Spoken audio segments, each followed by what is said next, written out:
Travail d'équipe, une stratégie, il y a des personnes tout le monde a sa fonction, personne n'est à mépriser finalement, parce que même le plus petit maillon de la chaîne compte aussi. Donc on est quand même dans des valeurs qui sont véhiculées dans toutes ces équipes qui sont avec vous pour travailler. J'ai écouté, je ne sais pas si c'est dans Rousseau ou d'un autre philosophe ou Hobbes, je crois que c'est dans Hobbes, qu'il y a quelqu'un qui disait que on règne pas pour soi, on règne pour être au service d'autrui, quoi. Et être chef de service, c'est une responsabilité redoutable, à condition que tu te mettes au service de l'ensemble du service que tu diriges, pas pour diriger un service, c'est pour te mettre au service. C'est que ça qui marche. Si l'autre jour, on a eu deux épisodes incroyables, c'est deux anorexiques qui sont auto-hospitalisés, qui ont dit on va être hospitalisés là, ce qui est rare chez les anorexiques, en disant je sais que vous ne vous séparez pas de la famille, je sais que vous continuez la scolarité, donc elles étaient dans une problématique de on est malade mais on va être soigné. Et puis dans le service, il est parti un cadre un petit peu administratif. Vous savez, parfois les soignants glissent du côté de l'administration. L'administration capte les soignants pour en faire des sous-administratifs, et ils sont les conventions, le protocole, le téléphone de la direction, enfin, ils ne servent plus à rien, quoi, ils sont administratifs. Et puis il y avait un binôme, il y avait ce cadre, et un infirmier un peu rigide, qui est un peu rigide. Par exemple, les anorexiques font brûler leurs plats au micro-ondes, c'est normal quand tu es anorexique. Et lui, il gueule, alors il supprime le micro-ondes. Je dis non, il leur faut le micro-ondes pour faire brûler les plats, sinon ils sont plus anorexiques. Donc vous voyez, des histoires un peu compliquées. Alors qu'est-ce qu'elles ont fait, les anorexiques du service? Elles ont fait leur paquet.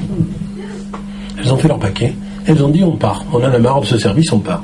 Devant le cadre et le rigide.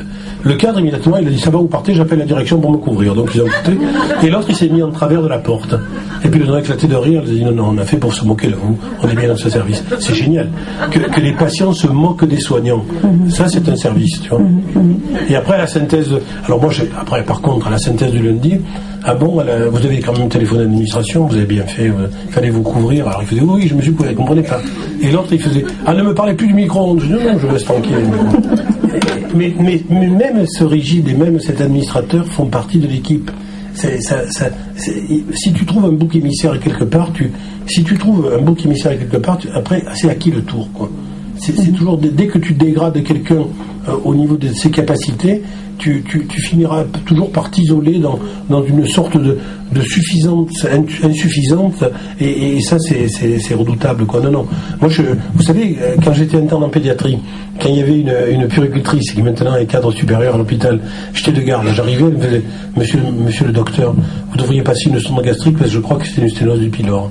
Alors je dis donnez-moi une sonde gastrique. On lui dit sténose du pylore, vous voyez, vous l'avez découvert. Elle me fait, c'était génial.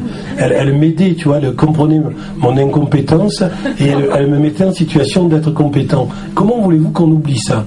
Comment voulez-vous qu'on puisse oublier ce holding, ce nursing représenté par les puères, quoi. Et après ça a amusé parce que pendant plus de 30 ans j'ai fait des cours à l'école de puériculture. Alors je les revois un peu partout en France et même à l'étranger, quand je suis à l'étranger qui ont immigré, et elles me disent j'ai été votre élève. Alors je dis beaucoup de bêtises, elles me disent oh là là, qu'est-ce qu'on ça nous plaisait, vous en avez dit beaucoup. Donc vous voyez, j'étais toujours dans la situation anecdotique du fait que la clinique et la narrativité permet la compréhension théorique plutôt que la théorie pour revenir à la narrativité. Puis à un moment donné, on va utiliser un terme, il ne faut pas être psychorigide non plus. Non. Il faut pouvoir être dans la nuance, mais c'est pas évident pour tous, parce que je pense que... Il y a des gens psychorigides et qui croient qu'ils sont psychiatres, ça existe. Voilà, c'est ça. Et il faut à un moment donné repenser cette humilité. Il y a des psychiatres qui se prennent pour des psychiatres, j'en ai rencontré. Bon, et le rire alors finalement, parce que je pense que vous riez beaucoup, mais... Le rire c'est quand même quelque chose de très très essentiel, puisque par exemple, on revient à Tatosian. Un jour je suis de garde et je reçois une maniaque délirante, tu vois, chapeau à plumes, déchaîné, un boa, etc. Et elle invective tout le monde, elle arrive aux urgences, je dis allez, je m'en occupe. Et je commence à parler avec elle 4-5 heures sans m'arrêter. Elle m'épuise. Puis je dis finalement, elle mettait là en cellule, bouclez-l'âge. Donc je la mets en cellule. Tatosian, le lendemain, me dit alors qu'est-ce que tu as reçu? Je dis j'ai reçu une maniaque de feu, tu vois, qui a épuisé l'ensemble des urgences, moi aussi au compris, j'ai parlé à 4 heures avec elle. Elle me dit tu l'as mise où? Ah non, il ne faut pas les mettre en cellule. Il faut les mettre en cellule porte ouverte, vous vous rendez compte le génie. Alors je dis oui, mais monsieur, vous savez, elle emmerdait tout le monde, hein, vraiment. Hein, fallait la protéger et qu'elle dorme un peu, parce qu'elle ne dormait pas, elle était partie pour la nuit. Alors finalement, elle rentre, elle fait ah, elle fait. Te voilà, toi, tu reviens. Alors, oui, j'ai essayé de dormir un peu, mais... Et là, qui c'est qui est avec toi? Alors, je dis, c'est le professeur Tatossian. Oh, professeur, elle dit, Tatossian, tato, elle commence à chanter. Tato, elle fait quoi? Maniaque. Et moi, je ris, tu vois, je dis... Quand Tatossian rentre dans la cellule, et il avait des souliers à clous. Bon, il avait quelques originalités, et le clou part dans la chambre, tu vois. Elle fait... Comme ça. Elle le rattrape, elle dit, c'est à toi, c'est à moi, tu me le donnes alors. Ah non, c'est mon clou, il dit, j'ai dit, rendez-lui le clou s'il vous plaît, parce que je ne vais plus m'en sortir toute la semaine avec lui. Alors il me dit, mais comment tu me parles? Non, il vous faut votre clou. Non, pour toi tu es gentil, toi tu m'as parlé longtemps, voilà le clou. Mais toi, t'as des clous, Tatossian, un clou.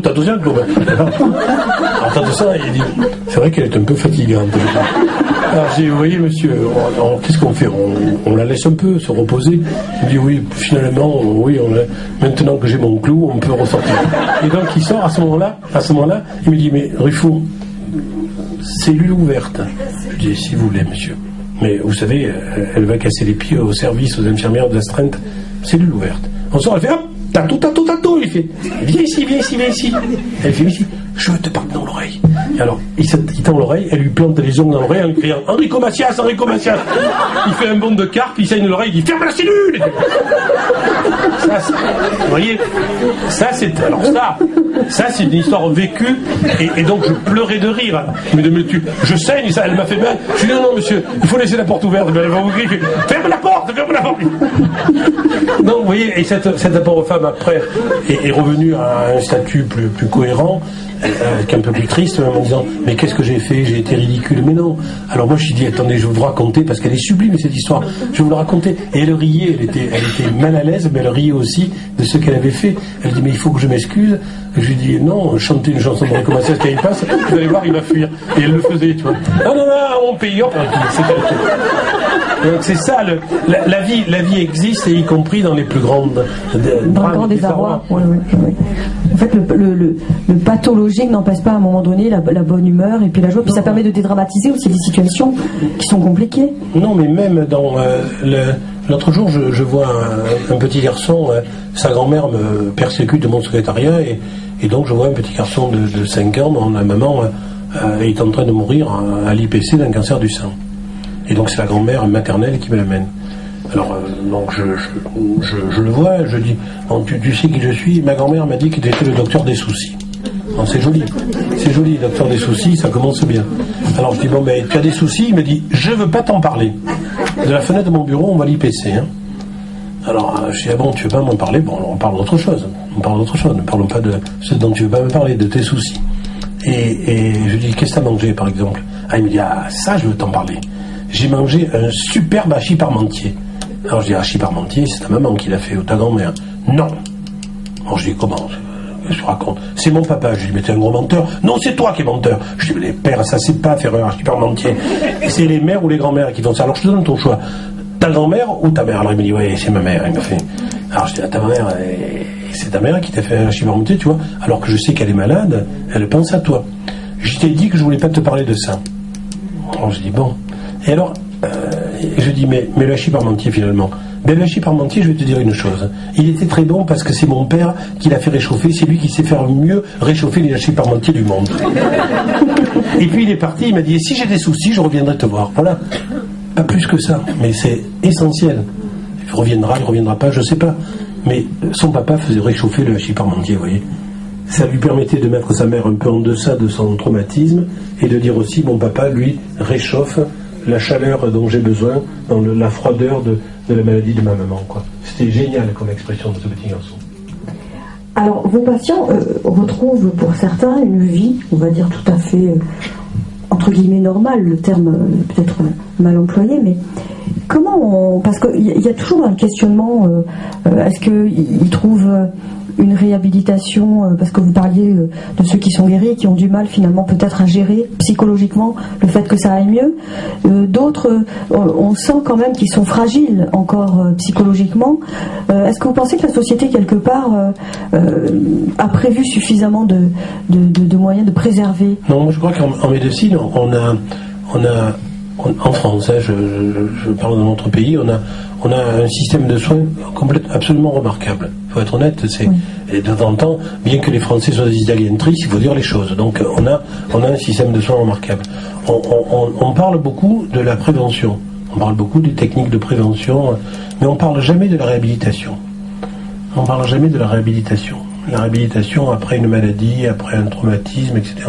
La réhabilitation me paraît être un secteur qui mérite vraiment tout notre intérêt. Par exemple, l'amie qui a fait son embolie cérébrale, là, je crois qu'elle est en phase de réhabilitation et qu'on ne tient pas assez compte du fait que maintenant elle est à l'abri d'une sanction mortelle de sa maladie. On ne tient pas assez compte de sa récupération vitale, quoi. Comment elle peut redevenir présente au monde et dans une course de sa vie.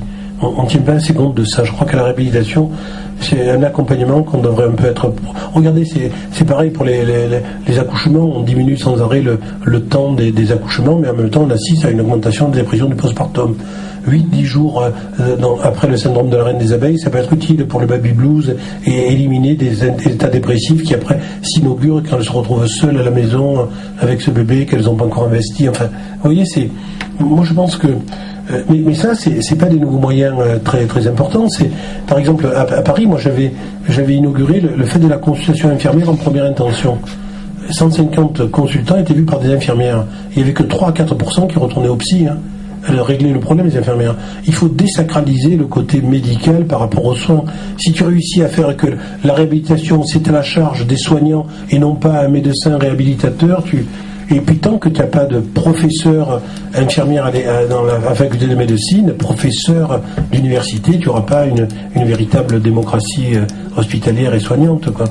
Mais c'est un long combat parce que c'est un long combat à mener d'égaliser l'impact au niveau des patients. Que bien sûr, il y a une spécificité médicale, mais il y a aussi une spécificité infirmière, de soignante, puéricultrice, animatrice, musicienne, etc. Et moi, le vrai concept qui me passionne, c'est les soins culturels. À Paris, j'avais réussi, à Marseille, c'est un peu plus complexe, mais j'ai réussi aussi, que lorsqu'un médecin voyait un adolescent, il prescrivait des soins culturels. Il y avait un diabétique non compliant avec l'insuline, en même temps il disait musique et radio. Atelier radio 2 fois par semaine. Donc on lui prescrivait ça. Et tu vois, quand on prescrit des soins culturels, on relance le sujet dans le jeu psychique. C'est ça qui compte. Oui, parce que la reconstruction n'est pas évidente, parce que le diagnostic parfois peut tomber comme une sorte de coup d'arrêt. C'est toujours un coup d'arrêt. Et en même temps, après ce coup d'arrêt, comment repenser, quand on nous dit ça y est, la phase critique est passée, comment repenser la liberté? Parce que d'un coup, c'est une liberté qu'il faut se réapproprier. C'est très sartrien ça. Hein. C'est que vais-je faire de cette liberté qui m'est propre, que vais-je faire de moi? Maintenant, finalement, il y avait toute une équipe qui m'entourait et puis qui est amenée maintenant à s'effacer parce que je n'ai plus besoin de cette équipe. Et comment retrouver l'équivalent d'une vie qui ne sera plus la même de toute façon, puisque psychologiquement, il y a eu l'épreuve. Oui, mais là, par exemple, dans cet enfant, cet homme psychotique dont je suis allé à l'anniversaire samedi dernier dans le Haut-Var, il y avait tous les gens... un grand nombre de gens qui l'ont suivi enfant, qui l'ont vraiment beaucoup aidé à émerger de son état, de son marasme psychotique. Et lui, il a 40 ans. Donc il a 40 ans et il a dit je suis content de commencer à vieillir. C'est joli, je trouve. Et il a fallu que toute son enfance, perturbée par ces troubles, le foyer occupationnel, le centre d'aide par le travail, finalement son autonomie. Par exemple, il dit il y a un voyage prévu à Rome, je ne vais pas y aller avec ses handicapés si je me trouvais une agence de voyage. Donc, peut-être il émerge à 40 ans, il retrouve une autonomie alors qu'il était désautonomisé quand il était petit à cause de ses troubles. Vous voyez, c'est intéressant. Alors est-ce qu'il va réussir? Je ne sais pas. Est-ce qu'il va réussir? En tout cas, les parents qui l'accompagnaient étaient là pour pour favoriser parce que si part seul en voyage, s'il prend un truc tout seul, c'est une victoire insensée. C'est une médaille olympique de l'autonomie. Vous voyez, c'est quelque chose qui est incroyablement fort pour lui. Mais c'est intéressant de voir que la liberté, c'est vraiment d'être soi. Et on est tellement attaqué de manière interne et externe que être soi, ça met parfois toute une vie et parfois ça a des hauts et des bas. La liberté, c'est quand même, on n'est pas toujours libre, quoi. On n'est pas toujours libre, on n'est pas toujours dans. Est-ce que la liberté c'est l'égalité ou la légalité? Est-ce qu'on est légaliste quand on est libre? Est-ce que ça impose des devoirs, la liberté? Est-ce que sa propre liberté impose des devoirs vis-à-vis des autres? C'est vraiment très très compliqué, quoi. Et c'est d'ailleurs un sujet de bac qui tombe régulièrement en philo. Hein. Et Sartre justement disait que nous sommes condamnés à être libres. Je crois que malgré, parce qu'il parle à un moment donné, Sartre dans L'être et le néant, il vient d'apprendre qu'il est atteint de la tuberculose, nous dit-il. Et c'est vrai qu'à l'époque, le rapport à la tuberculose, voilà. Et il dit, qu'est-ce que je vais faire de moi? Est-ce que je me soigne? Est-ce que je vends tous mes biens? Je vais voyager pour profiter de mes dernières heures? Est-ce que je deviens le bon patient? C'est-à-dire celui qui pourra suivre les prescriptions de mon médecin. Donc il met il étale comme ça toutes ces possibilités qui s'offrent à lui, et en même temps, en étalant ces possibilités, on sait bien que le choix c'est réduit à un ensemble d'éléments, parce que tant qu'il allait bien, il se posait pas la question. Donc la liberté, elle est repensée aussi par la condamnation. Mais ça me touche beaucoup, ce passage de Sartre, parce que moi j'ai été aussi tuberculeux à l'âge de 8 mois, donc, et à cette époque-là, la tuberculose entraînait une méningite tuberculeuse ou des troubles osseux considérables, ou une méningite tuberculeuse, ou pire, comme j'avais un ganglion tuberculeux latérotraquéal droit, je m'aurais noyé de caséum tuberculeux dans... Mais alors comment j'ai guéri de ça? Alors, comme j'ai vu 8 mois, je me souviens mal de cette période. L'amnésie infantile couvre quand même très largement cette période-là. Sauf que ma grand-mère et ma mère m'ont fait changer d'air. De Toulon, elles m'ont emmené à Colobrières. Elles se sont occupées de moi pendant pratiquement 1 an, en s'occupant que de moi. Elles ont bien fait, ça a marché. L'amour, finalement. Et puis, le fait de dire... ma grand-mère avait dit au docteur Sanso, célèbre docteur Sanso, pédiatre toulonnais, qui a dit ce garçon a une tuberculose. Vous êtes un grossier, monsieur Sanso, il n'y a pas de tuberculose dans la famille, donc. Et ce sorte de, oui, la dénégation. Ouais, la dénégation. Ça explique bien pourquoi je suis vraiment très très sensible aux dénégations, et que, en tout cas, je pense que c'est une force plutôt qu'une pathologie névrotique des parents en difficulté avec leurs enfants. Vous savez, on n'a jamais les parents on n'a jamais les enfants dont on rêve et les parents qu'on mérite, hein, c'est une évidence. C'est toujours compliqué, la famille, la généalogie, puis construire un lien dans cette famille, c'est vrai que c'est assez compliqué. Il y a une petite chose sur laquelle j'aimerais revenir. Vous avez dit qu'effectivement le système, enfin on va dire médical français est quand même bien structuré. C'est vrai que la science fait des progrès, donc il faut quand même garder ce grand espoir, hein, parce que demain ça va encore avancer. Qu'est-ce que vous pensez brièvement peut-être de la protection juridique? Parce qu'on sait que c'est très difficile pour des personnes qui justement ont des atteintes psychologiques lorsqu'elles commettent quelques petits délits dans la cité, d'être en quelque sorte entendu, parce que ça pose question.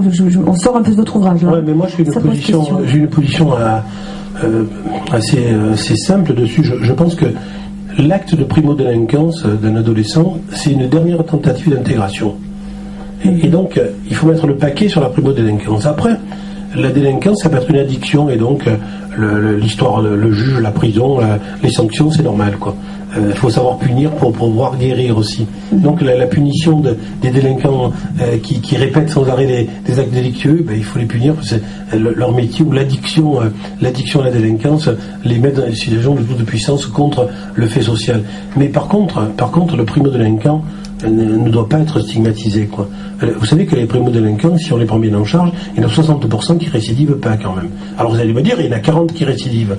Mais je pense, moi j'observe qu'avec peut-être une politique mieux conduite sur la primo-délinquance, on passerait à 70, 75, il resterait. Dire qu'on évite la récidive, c'est une folie, c'est une loufoquerie. C'est comme éviter la maladie, éviter la mort, c'est une loufoquerie. Par contre, dire que la primo-délinquance est un signe de souffrance sociale, ça change la perspective. Et donc on met les moyens très adaptés je vous donne un exemple. Tu as des gosses qui font les couillons au collège, qui crachent sur le prof, qui sont insupportables, etc. Bon, tu vas voir le principal du collège, il le met 5 semaines exclu. Il le sort de l'école. Qu'est-ce qu'il fait dans la rue? Il fait le couillon, puis il revient au collège, glorissimo, et il recrache sur le prof dès que le premier jour il revient. Qu'est-ce qui se passe dans les pays d'Europe du Nord ou dans les pays au Canada et aux États-Unis? Tu es viré par ton institution. Tu as immédiatement une institution spécialisée qui te reçoit, où tu as un rapport individuel avec un éducateur, un enseignant, qui reprennent les fondamentaux. L'enseignant te fait faire du sport, par exemple, et puis tu es obligé d'aller tous les jours dans cet établissement, puisque tu as été exclu de ton collège. Et là, c'est pas pareil. Et là, tu passes ce temps de réadaptation, réhabilitation, et après tu retournes au collège. Et ils ont 75% de retour sans dégâts. Je vois pas pourquoi punir sans proposer, ça sert à rien. Finalement, il faut des relais. Comme vous disiez, même en sortant d'une structure médicale, il faut un relais pour se réhabiliter ou se... Et c'est pour ça que mordicus, je défends l'ordonnance de 45, il y a sanction et réhabilitation. Et tu peux pas punir uniquement, tu peux pas augmenter sans cesse les prisons, ça sert à rien. C'est en germe des gens qui apprennent leur métier de futurs délinquants. Non, il vaut mieux par exemple, à Turin, ils ont fait un truc incroyable. Vous savez qu'en France, une maman qui est enceinte ou qui accouche, qui a un petit en bas âge, peut le garder 18 mois avec elle en prison. Je vous signale d'ailleurs que Victor Hugo, ce grand génie, cité récemment par Nicolas Sarkozy, mais j'espère qu'il était bien, que c'est bien le chapitre. Donc Victor Hugo disait que Javert, l'inspecteur Javert, est né d'une tireuse de cartes en prison. Il est né en prison, son père étant au bagne de Toulon. Tiens, c'est fabuleux. Vive Hugo, tu vois. Il comprend que Javert, dans son attitude de reproduction du délinquant, il retrouve quand même son père dans Jean Valjean, etc. Et donc, je reviens à ça. À Turin, ils ont fait un truc génial. Les femmes sont détenues à domicile avec leur bébé. Si elles s'en vont, l'enfant est placé.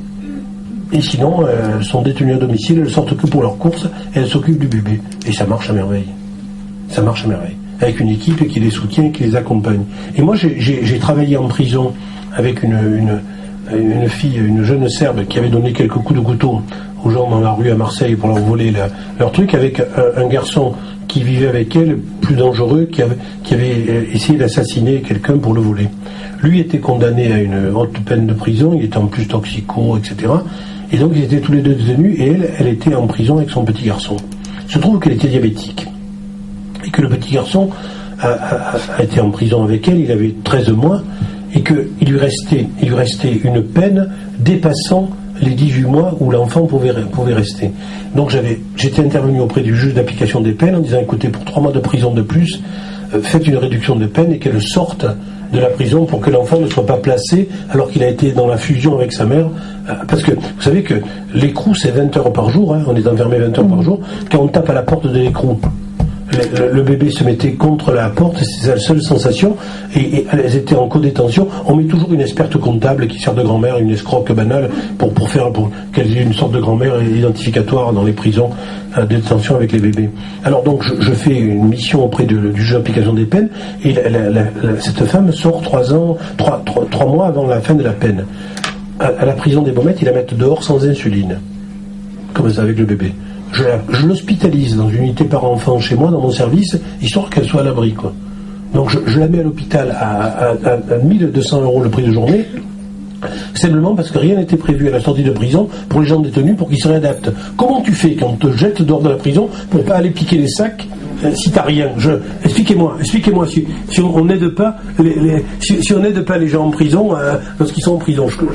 Si on dit ils sont en prison, il faut les laisser en prison et jusqu'à quand, etc. Bon, alors finalement, qu'est-ce qui se passe? Je perds contact avec elle. Et là récemment, je la revois avec ce jeune garçon qui est en maintenant, je crois, en 3e, premier de sa classe, etc. Alors elle me dit, je viens parce que je vis avec un ami à vous, c'est vrai, un vieux cardiologue qui, comme Faust, croyant qu'elle soupire pour lui, a recomposé sa vie avec elle. Vous savez que Faust, en fait, Marguerite est une asthmatique et qui soupire, et Faust croit qu'elle soupire pour lui. Donc lui, le cardiologue, il aurait dû faire plus mot, il croit qu'elle soupire, enfin bref, elle se recompose avec ce garçon plutôt nanti, etc. Et donc elle vit avec mon copain cardiologue, tiens, il vous salue, d'accord, je vois cette jeune femme avec mon vieil ami cardiologue, je vois le petit garçon, mais laissant tomber le cardiologue, et elle me dit, il est premier de sa classe, et il veut être cardiologue, etc. Et c'est génial, parce que coup de couteau d'une Serbe en situation irrégulière, incarcérée avec son enfant. Tu vois, et vraiment, je crois que ce type, c'est ça qu'il faut mettre en exergue. Il faut mettre en exergue les réussites, pas les échecs, quoi, tu vois. Et vraiment, la primo-délinquance, c'est vraiment quelque chose sur lequel il faut s'acharner pour la paix sociale et éviter qu'ils ne deviennent de vrais délinquants. Le primo-délinquant devrait faire l'objet de toutes nos attentions, quoi. Écoutez, vous me faites plaisir en parlant des asthmatiques, parce que moi je suis asthmatique, et je vais dire à mon primologue que je soupire et qu'il n'entend pas bien, quoi. Qu'il n'a pas compris, c'est une déclaration. Mais c'est une déclaration. S'il vous plaît, on doit soupirer encore plus, il comprendra. Mais les gens. Faust avait bien entendu le soupir de Marguerite, mais je crois qu'il était asthmatique. Mais je crois qu'il a un peu du mal avec moi. J'ai écrit un aphorisme où je dis justement de mon pneumologue qu'il s'essouffle un peu, donc je crois que c'est moi qui l'entends pas bien finalement. Dire un pneumologue qui s'essouffle. Il faut oser. Il faut oser, ouais. Est-ce qu'il comprend? J'ai du mal à savoir. Mais écoutez, monsieur Ruffo, vraiment, je vous remercie pour cette pause philo. Je vous remercie d'avoir répondu à toutes ces questions. Bien sûr, je vous invite tous à lire cet ouvrage. Et puis, je finirai par une petite remarque. Vous me faites penser à un personnage de Camus, à ce fameux Sisyphe. Alors, je vous condamne pas dès le début, mais je vous vois avec votre pierre. Enfin, oui, et puis ça fait bien une allégorie du sportif aussi. Vous êtes avec votre pierre, c'est-à-dire vous, votre pierre, c'est votre projet d'aider ces personnes. Et puis, on a quand même une dernière phrase qui est superbe. Il faut s'imaginer Sisyphe ou Ruffo heureux. Moi je crois que la punition des dieux de ce personnage qui a transgressé avec les dieux, il est quand même plus digne, lui, en remontant au sommet de la colline sa pierre en permanence, que les dieux qui l'ont condamné bêtement à une punition éternelle. Je crois que je préfère le garçon qui pousse la pierre que le dieu qui a condamné. Et puis c'est vrai que je suis très très attentif à cette histoire-là, quoi, du fait que la transmission, par exemple, honnêtement, j'ai des élèves épatants, quoi, tu vois, qui, de temps en temps, ils disent des choses vraiment compliquées que je comprends pas, mais je souris, je souris parce que, et je suis vraiment, je pense qu'ils iront beaucoup plus loin que moi dans cette belle discipline, et ça me rend assez optimiste, tu vois, de dire que la suite, elle est, la relève est là. La relève, non seulement elle est là, mais elle est mieux que ce qu'on a pu être, quoi. Merci à vous. Merci pour ces belles réponses.